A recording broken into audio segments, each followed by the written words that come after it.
Hello दोस्तों, जैसा कि आप जाने थे पिछली कक्षा में कि अर्थव्यवस्था क्या होता है, यूएनडीपी क्या होता है। आज हम जानेंगे कि अर्थव्यवस्था को कितने क्षेत्र में बांटा गया है। इस तरह की वीडियो देखने के लिए आप कृपया इस चैनल को लाइक और सब्सक्राइब कर दें। तो आइए जानते हैं कि अर्थव्यवस्था को कितने क्षेत्र में बांटा गया है।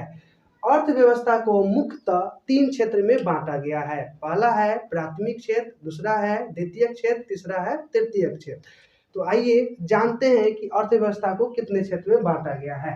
तो अर्थव्यवस्था के क्षेत्र को इंग्लिश में सेक्टर ऑफ इकोनॉमी भी कहते हैं। सेक्टर ऑफ इकोनॉमी अर्थात अर्थव्यवस्था के क्षेत्र।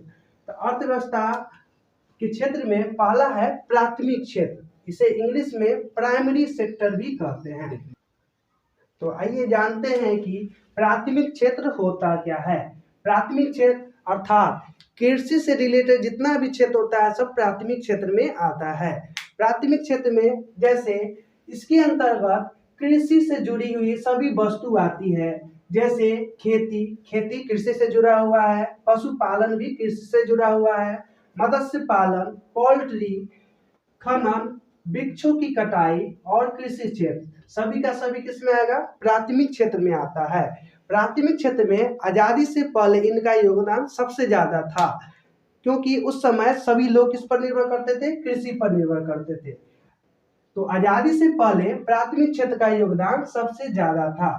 आगे है द्वितीयक क्षेत्र। द्वितीयक क्षेत्र अर्थात सेकेंडरी सेक्टर, इसके अंतर्गत जितना भी फैक्ट्री, उद्योग, कारखाना आता है सभी द्वितीयक क्षेत्र में आता है।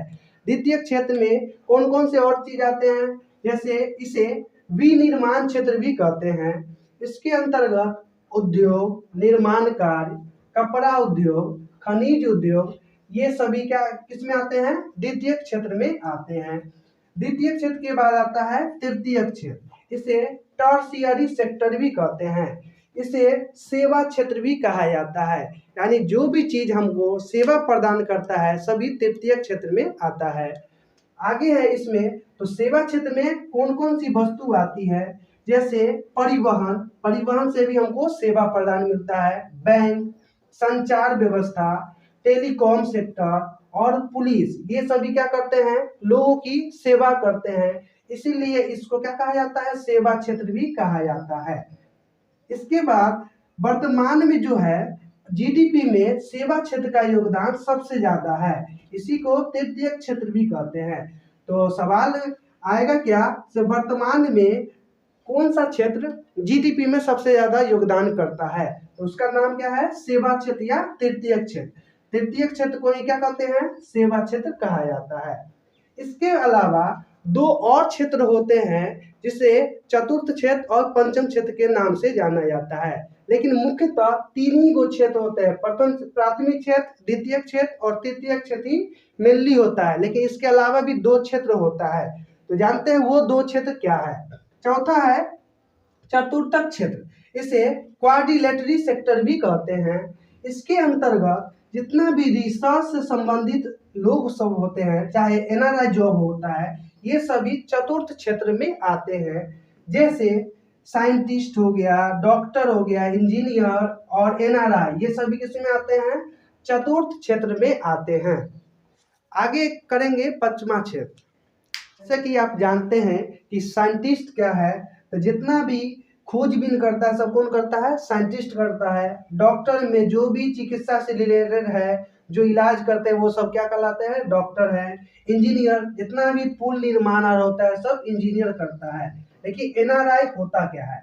एनआरआई का फुल फॉर्म होता है नॉन रेसिडेंट इंडियन, अर्थात वे भारतीय जिनका जन्म केवल भारत में हुआ है, लेकिन वे किसी दूसरे देश में जाकर वहां की नागरिकता प्राप्त कर लिए हैं, वैसे लोग को क्या कहते हैं? एनआरआई कहा जाता है।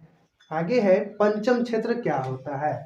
तो पंचम क्षेत्र इसे इंग्लिश में फिफ्थ सेक्टर भी कहते हैं। इसके अंतर्गत जितना भी कानून बनाने वाले और कानून से संबंधित जो कानून का पालन करवाते हैं, ये सभी इसके अंतर्गत आते हैं।